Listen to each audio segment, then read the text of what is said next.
In the beginning was the Word, and the Word was God. Through him came the beginning of all creation. What did not exist came into being. The heavens and the earth were still without form, empty and shrouded in deep darkness. Only an endless void covered the great deep. Then the Spirit of God was hovering over the surface of the waters. Then God said, "Let there be light."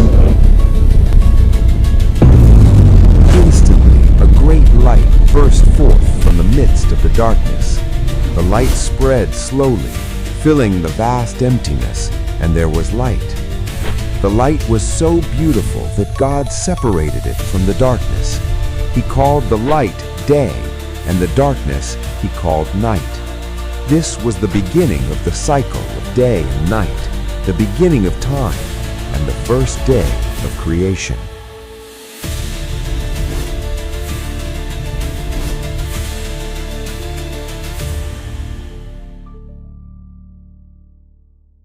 On the second day, God turned his attention to the vast waters that covered the earth.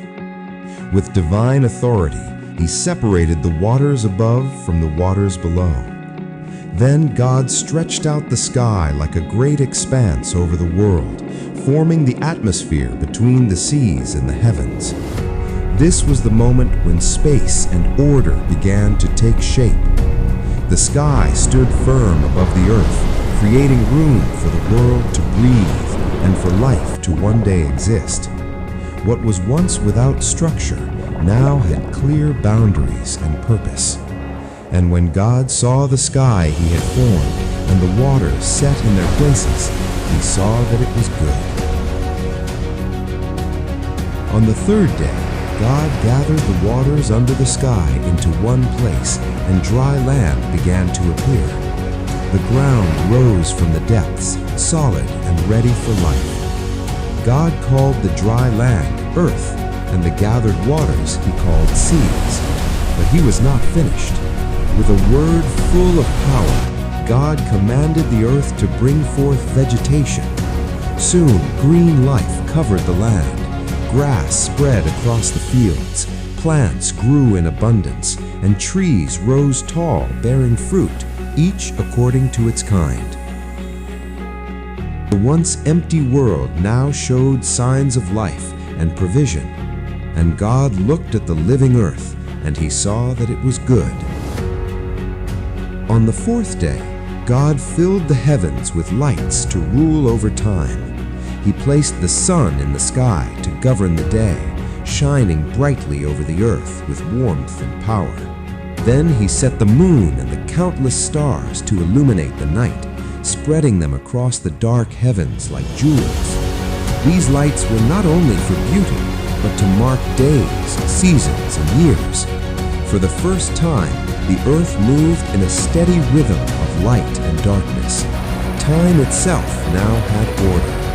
And when God saw the sun, the moon, and the stars shining in their appointed places, he saw that it was good.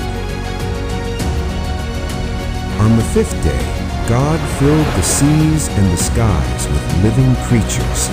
The waters began to swarm with life. Small fish darted through the currents, while great creatures of the deep moved through the oceans with power and grace. Above the earth, birds spread their wings and soared across the open sky. Every creature was formed perfectly for its environment. Then God blessed them, saying, "Be fruitful and multiply, and fill the waters and the skies." Movement, sound, and life now filled the world in new ways. And when God saw the creatures swimming and flying, he saw that it was good. Wow, this is high. Look at the view. It's beautiful. The flowers look tiny. I feel so free up here. Day 6. On the sixth day, God's work of creation was nearly complete. The sky had already stretched wide, the seas were filled with fish, and the birds were flying in the air. but the land had not yet been filled with living creatures. Then God said, "Let the earth bring forth living creatures according to their kinds, Mr. Deer. livestock, A lovely day, isn't it? creeping things, and wild animals Shall we according share to some their fruit? kinds." Hey everyone. In an instant, the earth was filled with land animals. What a Gentle beautiful day. livestock appeared, It certainly is strong impressive. cattle in the The green sun feels so pastures, warm. nimble goats moving across the Feels hills, like paradise here. and peaceful sheep grazing in the wide fields. Then came the creeping creatures, frogs crawling on the damp ground, lizards emerging onto the rocks, turtles slowly making their way forward, and many other small creatures. All of them were created according to their kinds. Not long after, wild animals appeared, the mighty lion, the great and powerful elephant, the swift deer running across the plains, and the tiger Where is this moving place? silently through the Could forest. this be my home? And God saw that it was good. But God was not finished yet. Then God said, Let us now make mankind in our image, in our likeness, so that they may rule over the fish in the sea, and the birds in the sky, and over the livestock, and over all the earth, and over every creeping thing that moves on the ground.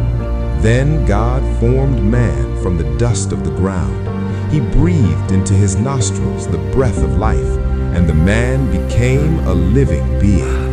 He was Adam, the first man. God placed Adam in the Garden of Eden, a garden of great beauty, filled with trees that were pleasing to the eye and good for food. There, Adam was given the task to work and take care of the garden. Adam began to know all the animals. He saw the lion, the elephant, the deer, the birds, and the livestock, and he gave them names. You're so fuzzy. But God And you're saw ticklish. something. For the first time, God said, "It is not good for the man to be alone. I will make a helper suitable for him." So God caused Adam to fall into a deep sleep, and the Lord took one of Adam's ribs to create a woman. When Adam awoke and saw her, he said with great joy, "This is now bone of my bones and flesh of my flesh." And the woman was Eve. God blessed them. Then God said to them, "Be fruitful and increase in number. Fill the earth and subdue it. Rule over the fish in the sea and the birds in the sky, and over every living creature that moves on the ground." And when the sixth day had ended, God looked over all his creation on the earth, and it was very good. Day 7. After 6 days of extraordinary work, the seventh day arrived. There was nothing more to create. The heavens were in place, the earth was formed, plants were growing, animals filled the land, the sea, and the sky, and mankind was living in the Garden of Eden. So on the seventh day, God rested from all his work of creation. God blessed the seventh day and made it holy. He rested from all the work of creation that he had done. This was not because God was tired, but because his work was perfectly complete. The seventh day became a day of rest, a day to pause, to enjoy creation, and to remember the Creator. And thus, the heavens and the earth and all their fullness were finished.